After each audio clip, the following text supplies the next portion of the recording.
जय हिंद दोस्तों, स्वागत है आप सभी का आपके अपने YouTube चैनल जैकपुर पे। तो आज के इस वीडियो में हम लोग क्लास 9 के विज्ञान का मॉडल क्वेश्चन पेपर 2024-25 डिस्कस करने वाले हैं, जो आप लोगों का जारी किया गया है।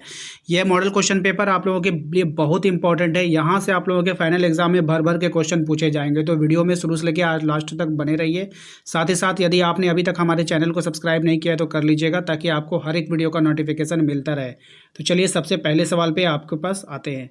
सबसे पहले सवाल में देखिए आपसे पूछा गया है, खरपतवार फसल के पौधों को प्रभावित करते हैं। ठीक है, तो कैसे प्रभावित करते हैं आपको बताना है कि फसलों के विभिन्न संसाधनों के लिए प्रतिस्पर्धा करते हैं, जिससे पोषक तत्वों की कमी उपलब्धता होती है। यानी क्या होता है कि जहाँ पर भी फसल होगा, मान के चलो ये आपने फसल बोया, ये क्या होगा, खरपतवार इसके अगल बगल जो है उग जाएगा। ठीक है, अब इसको जितना मिलना चाहिए, खनिज उनिज जितना इसको मिलना चाहिए, तो ये क्या करता है, ये लोग भी छीन लेता है इसका। तो ये खरपतवार जो होते हैं ये हानिकारक होते हैं आपके फसल के लिए। ठीक है, आइए अगले सवाल पे आते हैं। अगला सवाल है हमारा, पोल्ट्री पक्षी की विदेशी नस्ल जिसमें अंडे देने की क्षमता अधिक होती है, ठीक है, वो कौन होती है आपको बतानी है। राइट आंसर हो जाएगा आपका व्हाइट लेग्रान। क्या हो जाएगा, व्हाइट लेग्रान। ये सब सवाल देखिए अच्छा है, इंपॉर्टेंट है, न्यू सवाल आपको देखने को मिल रहा है मॉडल पेपर में। मधुमक्खी की निम्नलिखित प्रजातियों में से कौन सा एक इतालवी प्रजाति है। इतालवी प्रजाति को आपको यहाँ पे पहचानना है। तो यहाँ पे हो जाएगा एपिस मेलिफेरा। कौन हो जाएगा इतालवी, एपिस मेलिफेरा इतालवी प्रजाति में आता है। बारूद क्या होता है आपको बताना है, तत्व है, यौगिक है, मिश्रण है या फिर तरल है। तो जो बारूद होता है वह क्या होता है, एक मिश्रण होता है। ऑप्शन नंबर सी इसका राइट आंसर हो जाएगा। क्वेश्चन नंबर 5 पे आइए। क्वेश्चन नंबर 5 में देखिए कह रहा है कि विभिन्न विधियों से प्राप्त क्यूपरिक ऑक्साइड के नमूनों में कॉपर और ऑक्सीजन की प्रतिशत मात्रा एक ही पाई गई। इससे जिस नियम की संतुष्टि होती है वह नियम क्या कहलाएगा। तो वह जो नियम कहलाता है वह कहलाता है स्थिर अनुपात का नियम। ऑप्शन नंबर सी इसका राइट आंसर होगा। आइए अगले सवाल पे आते हैं। अगला सवाल है हमारा कि प्रोटॉन का द्रव्यमान इलेक्ट्रॉन के द्रव्यमान से कितना गुना होता है। तो प्रोटॉन का जो द्रव्यमान इलेक्ट्रॉन के द्रव्यमान का कितना गुना होगा, लगभग 2000 गुना हो जाता है। ऑप्शन नंबर बी इसका सही जवाब हो जाएगा। नेक्स्ट आते हैं हम लोग अगले सवाल पे। दिए गए दूरी समय ग्राफ में चाल का मान आपको बताना है। तो यहाँ पे जो चाल का मान हो जाएगा वो हो जाएगा आपका 8 मीटर प्रति सेकेंड। क्या हो जाएगा, 8 मीटर प्रति सेकेंड। ठीक है, याद रखिएगा। नेक्स्ट आते हैं हम लोग अगले सवाल पे। एक समान वृत्तीय गति में क्या होता है। तो एक समान वृत्तीय गति जो होता है उसमें चाल अचर और वेग अचर रहते हैं। ऑप्शन नंबर डी हो जाएगा। अगले सवाल पे आते हैं। अगला सवाल है हमारा कि पौधों के मूल रोम मिट्टी से जल को अवशोषित करते हैं, वो विसरण द्वारा, अंतःशोषण, परासरण या फिर उपयुक्त में से सभी। तो राइट आंसर इसका हो जाएगा आपका परासरण के द्वारा। Option number C. ठीक है, नेक्स्ट आइए क्वेश्चन नंबर 11 में कह रहे हैं आपसे इनमें से कौन एंडोप्लाज्मिक रेटिकुलम से संबंधित नहीं है। तो कौन संबंधित नहीं है आपको बतानी है। तो ये ऊर्जा उत्पादन का स्थल हो सकता है, ये जो है इससे संबंधित नहीं होगा।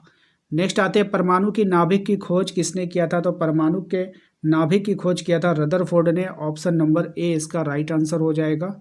अगले सवाल पे आते हैं। अगला सवाल है हमारा, वैसे तत्व जिनकी परमाणु संख्या समान परंतु परमाणु द्रव्यमान भिन्न होते हैं क्या कहलाते हैं।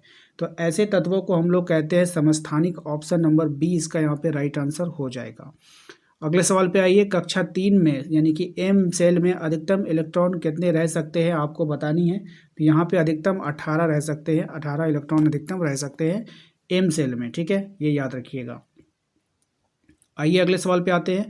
क्वेश्चन नंबर 15 में यदि गति करने के लिए स्वतंत्र 1 kg द्रव्यमान की किसी वस्तु पर 1 न्यूटन बल लगाया जाता है तो क्या होगा आपको यहाँ पे ऑप्शन के अनुसार बताना है। तो राइट आंसर हो जाएगा 1 मीटर प्रति सेकंड स्क्वायर त्वरण गति से उत्पन्न होगा। देखिए 1 kg रहना चाहिए और 1 न्यूटन बल लगना चाहिए, तब 1 मीटर प्रति सेकंड स्क्वायर से त्वरण गतिशील होगी। ठीक है, ये ऑप्शन नंबर डी हो जाएगा। नेक्स्ट आते हैं जड़त्व का गुण।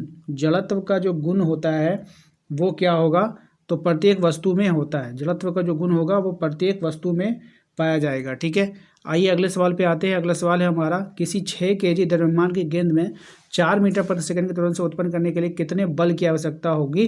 तो डायरेक्ट इसको मल्टीप्लाई करके आप निकाल सकते हो, 24 न्यूटन। ऑप्शन नंबर बी इसका राइट आंसर हो जाएगा। ठीक है, अगले सवाल पे आइए। जाइलम किससे बना होता है। अब ये जो जाइलम होता है ना, किससे बना होता है आपको बताना है। ठीक है, जाइलम क्या होता है, पौधों में जल का परिवहन करता है। पौधों में क्या करता है, जल का परिवहन करता है। और वो जाइलम बना किससे होता है, ट्रेकिडस और वाहिकाएं दोनों से बना होता है। तो ऑप्शन सी इसका यहाँ पे सही जवाब हो जाएगा। अगले सवाल पे आइए। टेंडन एक संरचना है जो जोड़ती है। टेंडन जो है वो किसको जोड़ती है, आपको यहाँ पे ये बतानी, तो मांसपेशियों को हड्डी से जोड़ती है। मांसपेशियों को किससे जोड़ेगी, हड्डी से जोड़ेगी। अगले सवाल पे आते हैं। एक व्यक्ति दुर्घटना का शिकार हुआ जिसमें हाथ की 2 लंबी हड्डियां उखड़ गई, निम्नलिखित में से कौन सा संभावित कारण हो सकता है। राइट आंसर हो जाएगा लिगामेंट का टूटना, ये इसका कारण हो सकता है। ठीक है, अगले सवाल पे आते हैं। क्वेश्चन नंबर 21 में किसी तत्व के परमाणु के नाभिक में द्रव्यमान संख्या 23 है, उसमें न्यूट्रॉन इतना है तथा अतत्व की परमाणु संख्या क्या होगी। देखिए यहाँ पे जो परमाणु संख्या होगा इसमें जो इसको घटाना होगा। ठीक है, तो निकल कर आपका आ जाएगा ऑप्शन नंबर 11। ठीक है, नेक्स्ट आते हैं हम लोग। 300 केल्विन को सेंटीग्रेड में बदलने पर क्या मान हो जाएगा। तो 300 केल्विन को सेंटीग्रेड में आपको बदलनी है। राइट आंसर हो जाएगा 27 डिग्री, है ना। क्यों, क्योंकि अगर आप 300 केल्विन है, ठीक है, उसमें 273 को माइनस कर दो, तो जैसे ही माइनस करोगे 10 में से 3 जाएगा 7, यहाँ पे 2 में से 7 जाएगा 9, यानी कि 27 डिग्री आपका आंसर आ जाएगा। अगले सवाल पे आते हैं। 96 ग्राम कार्बन में मोलों की संख्या आपको बतानी है। तो 96 ग्राम कार्बन में जो मोलों की संख्या होती है ना, वो कितनी हो जाएगी, वो हो जाएगी आपका 8 ग्राम। ठीक है, 8 हो जाएगा। मोलों की संख्या कितनी हो जाएगी, 8 हो जाएगी। ठीक है, ये इसको याद रखिएगा। अगले सवाल पे आते हैं। 2 कणों के बीच गुरुत्वाकर्षण बल होता है, उनके बीच की दूरी क्या होगी। तो 2 कणों के बीच गुरुत्वाकर्षण बल जो होता है, उनके बीच की जो दूरी होगी वो कैसी होगी, तो वो जो होगी आपका वर्ग के व्युत्क्रमानुपाती होता है। ठीक है, नेक्स्ट आते हैं अगले सवाल पे। यदि कोई अंतरिक्ष यान पृथ्वी के केंद्र से पृथ्वी की त्रिज्या की दुगनी दूरी पर हो तो गुरुत्वीय त्वरण का मान क्या होगा। तो यहाँ पर जो गुरुत्वीय त्वरण का मान होगा 2.45 मीटर प्रति सेकंड स्क्वायर हो जाएगा। ऑप्शन नंबर ए हो जाएगा। नेक्स्ट आते हैं। किसी पदार्थ का आपेक्षिक घनत्व बराबर होता है। किसी पदार्थ का जो आपेक्षिक घनत्व होगा वो पदार्थ के घनत्व बटे प्रमाणिक पदार्थ का घनत्व, यानी कि ऑप्शन नंबर ए इसका राइट आंसर हो जाएगा। अगले सवाल पे आइए। लीनियस द्वारा विकसित नामकरण प्रणाली क्या है। तो लीनियस द्वारा विकसित नामकरण प्रणाली जो होगा वो द्विपद्धति, है ना। हम लोग याद कैसे किए थे, द्विपद्धति का जनक कौन था, तो लीनियस। उल्टा याद किए थे, यहाँ पे उल्टा पूछा है घुमा करके। नेक्स्ट आते हैं। वर्गीकरण की मूल इकाई क्या होगी। तो वर्गीकरण की जो मूल इकाई हो जाएगी वो हो जाएगी प्रजाति। ठीक है, स्पीसीज। नेक्स्ट आते हैं हम लोग अगले सवाल पे। एंजियोस्पर्म पौधे की विशेषता क्या है। तो एंजियोस्पर्म पौधे की जो विशेषता है वो हो जाएगा आपका ऑप्शन नंबर बी, फल में बंद बीज, ऑप्शन नंबर बी। ठीक है, नेक्स्ट आते हैं क्वेश्चन नंबर 30 में। कैल्शियम हाइड्रोक्साइड का रासायनिक सूत्र क्या हो जाएगा। तो कैल्शियम हाइड्रोक्साइड का जो रासायनिक सूत्र हो जाएगा CaOH2। ठीक है, ऑप्शन नंबर डी। नेक्स्ट आइए। चलिए नेक्स्ट जो सवाल है हमारा, कह रहा है इसमें कि अपने सिर पर 20 केजी बक्सा उठाए कोई कूली क्षैतिज प्लेटफार्म पर 10 मीटर चलता है, गुरुत्वीय बल के विरुद्ध कूली द्वारा किया गया कार्य क्या होगा। तो देखिए ये कार्य जो होता है वो 0 जूल होता है। कैसे होता है, मान लीजिए कोई कूली यहाँ पे खड़ा है। ठीक है, अब कूली जब खड़ा है तो इसके सिर पर, यहाँ पे सिर है इसका, सिर पर 20 केजी का सामान रखा हुआ है। तो जितना बल अब ये सामान जो नीचे बल लगाएगा तो ये कूली क्या करेगा, उसको ऊपर ढकेलेगा। तो एक बल नीचे आया, एक बल नीचे आया और एक बल क्या हुआ, उसके ऊपर लग रहा है। ठीक है, वो कूली ढकेल रहा है और चल किधर रहा है, इधर सीधा चल रहा है वो। ठीक है, वो कितना ही दूरी चलो उससे कोई मतलब है। तो यहाँ पे 90 डिग्री एंगल बन जाता है। अब बल गुने विस्थापन cos थीटा, जब यहाँ पे cos थीटा का फॉर्मूला लगता है तो आप लोगों को पता है वहाँ पे cos 90 का मान कितना हो जाता है, 0। क्या होता है, 0। वही कारण से सारा का सारा क्या हो जाता है, प्रोडक्ट 0 ही बन जाता है इसी कारण से। तो आपको उतना डिटेल में नहीं जाना है, सिंपल इस क्वेश्चन को पहचान लीजिए।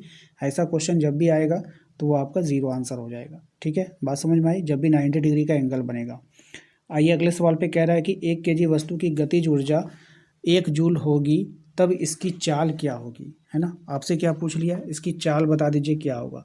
अब देखिए यहाँ पर सबसे पहले ना आपसे क्या बोला है, गतिज ऊर्जा। ठीक है, तो गतिज ऊर्जा 1 केजी वस्तु है। सबसे पहले आप लोग देखिए द्रव्यमान कितना दे दिया, m बराबर कितना दे दिया, 1 केजी। ठीक है, इसको लिख लिए, m बराबर 1 केजी दे दिया। उसके बाद गतिज ऊर्जा यानी कि k, हम लोग क्या बोलते हैं k बराबर कितना दिया है आपका, 1 जूल दे दिया है। ठीक है, k बराबर 1 जूल है आपके पास। उसके बाद आप लोगों को क्या है, इसकी चाल यानी कि v निकालनी है, आपको v निकालनी है। ठीक है, देखिए k बराबर फॉर्मूला होता है हाफ mv स्क्वायर, ये फॉर्मूला होता है, आप लोगों को पता है।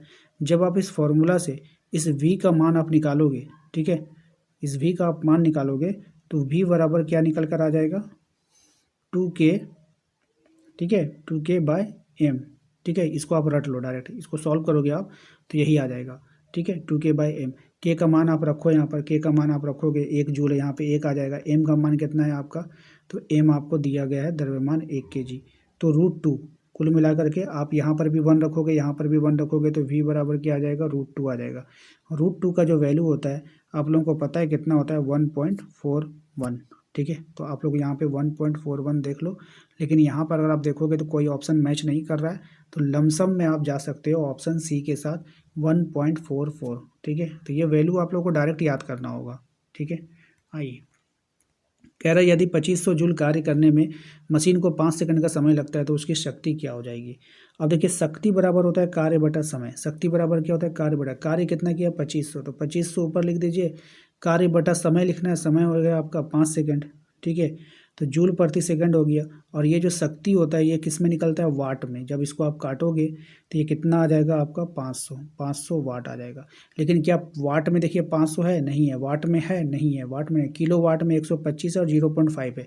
अच्छा, तो जब ये वाट में है इसको किलो वाट बनाना होगा तो 1000 से भाग देना होगा। जैसे ही आप 1000 से भाग दोगे तो ये हो जाएगा 0.5 है ना, किलो वाट। तो कहाँ पे आ जा रहा है आपका, option number D. Option number D में आ जाएगा 0.5 किलो वाट। ठीक है, आइए अगले सवाल पे आते हैं। ठीक है, क्वेश्चन नंबर 34 में देखिए, निम्नलिखित में से कौन सा कालाजार का कारण बनता है। अब कालाजार का कारण कौन बनेगा भाई, तो ये बनेगा लिस्मेनिया। लिस्मेनिया जो है वो कालाजार का कारण बन जाता है। आइए क्वेश्चन नंबर आते हैं हम लोग 35 में, एक संक्रामक रोग किसके कारण होता है। तो एक संक्रामक रोग जो होगा वो रोगजनक के कारण होता है। ठीक है, एक संक्रामक रोग हो जाएगा। नेक्स्ट आते हैं क्वेश्चन नंबर 36, एक स्टेथोस्कोप में हृदय धड़कन की ध्वनि स्टेथोस्कोप नली में गमन करती है।